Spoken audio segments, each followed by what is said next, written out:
doa itu ada 3 model. Kadang kita itu dalam memohon kepada Allah dengan kebodohan. Kita mintanya kurang penting, yang penting tidak diminta. Dan Allah sayang kepada Anda. Jadi ada permohonan kita itu yang pertama dikabul oleh Allah sesuai dengan permintaan kita. Kita minta hijau, dikasih hijau. Yang penting Anda tidak boleh prasangka buruk kepada Allah. Ud'uni, mintalah kepadaku, astajib, pakai jawab. Dan Allah kalau sudah berjanji, bukan seperti janji manusia, bisa saja ingkar, tapi Allah Maha Kuasa. Tidak ada yang bisa menghalangi kehendak Allah. Kalau Allah berjanji harus terwujud. Ud'uni, mintalah kepadaku, astajib lakum, aku akan beri kalian. Maka kalau Anda memohon kepada Allah, doa itu bukan, ini masalah doa. Doa itu bukan sarana untuk sampai kepada tujuan. Itu kan kesalahan kita. Itu doa itu sarana. Jadi kalau kita perlu baru berdoa. Nah, kalau sudah dikasih nggak berdoa, ini kurang ajar. Bukan dikatakan Nabi, ad-doa mukhul ibadati. Doa itu adalah ibadah. Kalau belum dikabul, kita sudah dapat pahala dalam ibadah. Mukhul ibadah.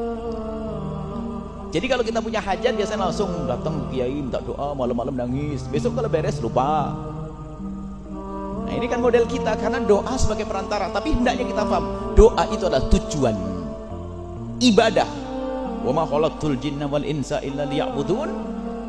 Aku tidak menciptakan jin dan manusia untuk beribadah. Dan berdoa adalah disabdakan Nabi, mukhul ibadati, saripati ibadah. Jadi kalau orang sadar tentang makna ini, kalau berdoa nggak nunggu-nunggu diberi atau tidak diberi. Yang penting tugasku berdoa. Manusia kalau sering diminta itu bosen, bisa marah. Tapi kalau Allah tidak Anda minta, akan marah kepada Anda. Coba Anda kalau minta sama orang terus lagi, itu lagi, pasti dong minta lagi dia. Tapi kalau Allah tidak, ini hambaku akan datang kepadaku, minta kepadaku. Semakin cinta Allah dengan doa. Maka harus paham pengabulan doa. Yang pertama adalah doa kita akan dikabul langsung, model yang kita minta. Yang kedua adalah akan diberi sesuatu yang lebih penting. Cuma karena kebodohan kita tidak pernah memohon dan meminta. Setiap hari hanya minta rezeki, ya Allah semoga rezekiku banyak ya Allah untuk bekal sekolah dan sebagainya ya Allah. Setiap hari sholat duha cari duit, tahajud cari duit, tapi nggak dapat duit. Anda tidak boleh prasangka buruk. Sudah dikasih oleh Allah sebetulnya, cuman Anda saja tidak tahu. Anda minta hijau, dikasih oleh Allah yang putih. Anda minta merah, dikasih yang kuning. Anda mintanya dunia agar diberi rezeki yang banyak, tapi ada yang lebih penting dari itu. Cuman Anda tidak sadar. Anak Anda dijaga oleh Allah. Anda tidak pernah kok doa minta begini kepada Allah, ya Allah jaga jantung anakku. Pernah ngomong itu? Enggak pernah. Tapi anak kita di jantungnya dijaga oleh Allah. Lah bisa jadi doa yang kita panjatkan mencari duit pindah ke jantung itu jutaan loh ya. Bisa ratusan juta itu jantung. Tapi kita tidak pernah minta. Makanya jangan prasangka buruk kepada Allah. Pasti dikabul oleh Allah. Hanya mungkin saya tidak tahu. Karena kebodohan saya dalam memohon, mintanya duit. Duit, rezeki. Lupa kita, ya Allah jantungku, imanku ya Allah. Karena Anda mohon kepada Allah diganti. Hambaku ini ya Allah, kesian ya hambaku ini bagaimana sih kok bodoh bener nih. Mintanya duit terus, padahal imannya lebih mahal, akhlaknya lebih mahal, kehormatannya lebih mahal. Ada orang terpeleset dalam zina, ini anaknya dijaga berkat doanya. Maka doa Anda akan bermanfaat. Dan doa itu, ini di dunia ya, di akhirat nanti. Yang ketiga, doa itu kadang diberikan dalam tempo yang jauh, yang panjang. Ini loh kita bangun silaturahmi kepada Allah biar Anda husnudzon terus. Anda minta hari ini, kadang belum dikasih hari ini karena belum waktunya. Kalau Anda diberi hari itu kayaknya berantakan. Anda belum waktunya, maka tidak diberi Allah nanti. Diberi selanjutnya. Ada satu wanita yang sangat solehah, seorang wanita namanya Hannah, ibunda Siti Maryam. Ibunda Siti Maryam itu wanita yang sangat solehah, tahajudan, ibadah, tidak pernah kenal maksiat. Suatu ketika ngandung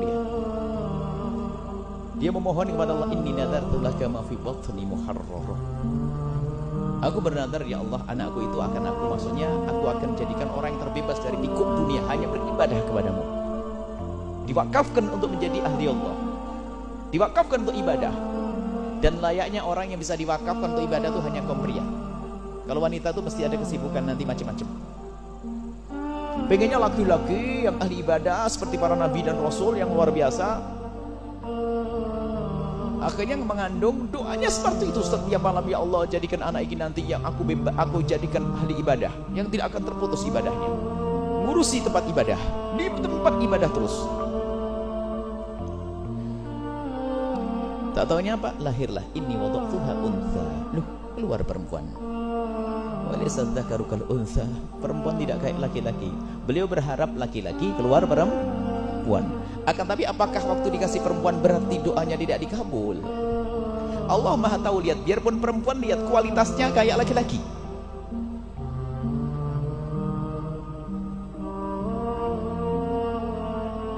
Dirawat oleh Sayyidina Zakaria.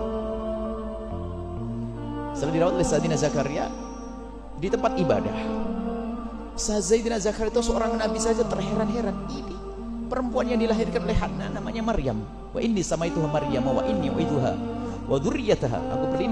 Aku berlindung kepada Allah agar Maryam dan keturunannya minasyaitonir rajim, dari godaan syaitan. Makanya dalam bab akidah nanti akan dibahas, semua bayi itu akan merasakan masus syaitan, masul jin, menangis jerit, kecuali dua manusia, Siti Maryam dan cucu keturunan Siti Maryam. Siapa? Nabi Isa alaihissalam. Nggak ada lagi selain itu. Keistimewaan. Baik. Setelah Siti Maryam gede, bingung Sayyidina Zakaria. Siti Maryam beribadah tertutup, aman, nggak ada laki-laki ganggu, nggak ada ini, nggak ada berinteraksi, nggak ada urusan dengan laki-laki. Tapi setiap Sayyidina Zakaria lihat, karena kan ketemu keponakan ini, Sayyidina Zakaria lihat, loh kok ada makanan? Anna laki hada. Dari mana kau dapatkan itu semua, Maryam? Dia jawab, dari Allah. Makanan di musim dingin ada di musim panas. Kalau di musim panas ada makanan musim dingin. Bingung saya. Dia ini dari Allah. Lihat, dimuliakan Allah.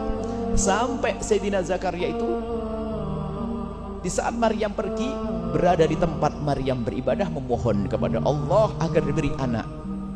Setiap Maryam pergi di tempat, karena yakin tempat yang diduduki Maryam ini adalah tempat penuh berkah.